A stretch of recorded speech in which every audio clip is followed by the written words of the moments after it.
ایک آدمی آئے، حضور علیہ الصلاۃ والسلام نے فرمایا اس کے پیٹ میں درد تھا، میرے بھائی کے پیٹ میں درد ہے، فرمایا شہد پلاؤ۔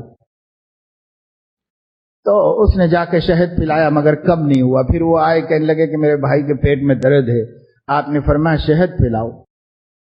تو انہوں نے شہد پلایا، درد کم نہیں ہوا۔ پھر آئے کہنے لگے یا رسول اللہ میرے بھائی کے پیٹ میں بہت درد ہے، آپ نے فرمایا اس کو شہد پلاؤ، اللہ کا کلام سچا ہے، تیرے بھائی کا پیٹ جھوٹا ہے، تو شہد پلاؤ۔ تو یہ جو حضور علیہ الصلاۃ والسلام نے فرمایا نا، ان کے یقین کی بات ہے۔ باقی ایک مسئلہ ذہن میں رہنا چاہیے تمام سمجھدار لوگوں کے کہ محدثین نے نبی کریم صلی اللہ علیہ وسلم کی ان حدیثوں کی شرح میں جس میں آپ نے علاج معالجے سے متعلق کچھ باتیں بیان فرمائی ہیں، ان کی شرح میں تمام محدثین نے فرمایا ہے کہ محض نبی کے فرما دینے کی وجہ سے کسی بھی شخص کا ان علاجوں کو کر لینا درست نہیں ہے، بلکہ طبیب کے ذریعے اس کو معلوم کرنا چاہیے۔ اس لیے کہ نبی علاج کرنے کے لیے تشریف نہیں لائے تھے، نبی ہدایت دین دینے کے لیے تشریف لائے تھے۔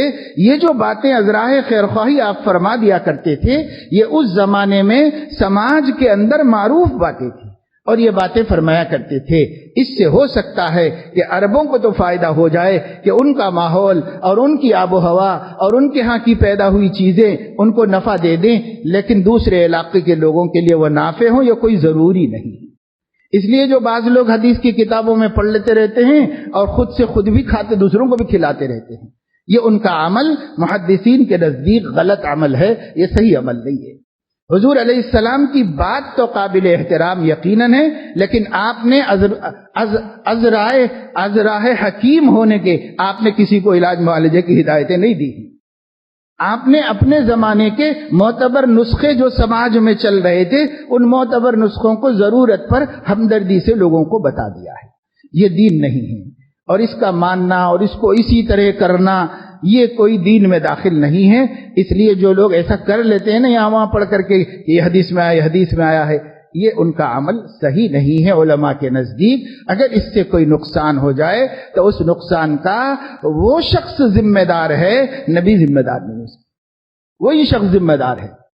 اس کو طبیب سے مشورہ کر کے استعمال کرنا چاہیے تھا، بغیر طبیب کے مشورے کے اسے استعمال نہیں کرنا چاہیے۔ کیوں؟ یہ ایک مسئلہ ہے اور یہ مسئلے کی بات ہے، اس میں کوئی نبی کی بے ادبی نہیں ہے، اس لیے کہ نبی وہ اس کام کے لیے تشریف ہی نہیں لائے۔ نبی پاک صلی اللہ علیہ وسلم کا کام وہ یعلمہم الکتاب والحکمت ویزکیہم ہے۔ ہاں، چونکہ آپ کے سینے میں ایک شفیق دل ہے، اس لیے آپ نے امت کی ہر بھلائی کی خبر دی ہے۔ جس چیز کی بھلائی کا آپ کو علم تھا اس کی ان کو خبر دی ہے۔ چونکہ صحابہ کرام آپ کے ساتھ رہتے تھے، صحابہ کرام کے لیے جب کوئی پریشانی آتی، جسمانی بھی آتی، مادی بھی آتی، تو حضور علیہ السلام اس کی فکر بھی ایک باپ ہونے کی حیثیت سے، ایک شفیق و مہربان روحانی باپ ہونے کی حیثیت سے اس کے باپ سے بھی زیادہ کرتے تھے اور اس کے بھائی سے بھی زیادہ کرتے تھے۔ یہ آپ کی شفقتیں ہیں اور ان شفقتوں پر مبنی تعلیمات ہیں۔ ہاں، ان تعلیمات میں آپ کی شفقت کو پتہ چلانا چاہیے۔ ان تعلیمات کے ذریعے آپ کی انسانیت نوازی اور اپنی امت کے لیے دل میں جو سوز ہے اس کا اندازہ لگا کر آپ کی محبت میں اضافہ ہونا چاہیے، آپ کے تعلق میں اضافہ ہونا چاہیے۔ لیکن محض حدیث میں پڑھ کر کسی کے لیے دوا تجویز کر دینا یہ صحیح شرعاً درست نہیں، یہ شرعاً درست نہیں۔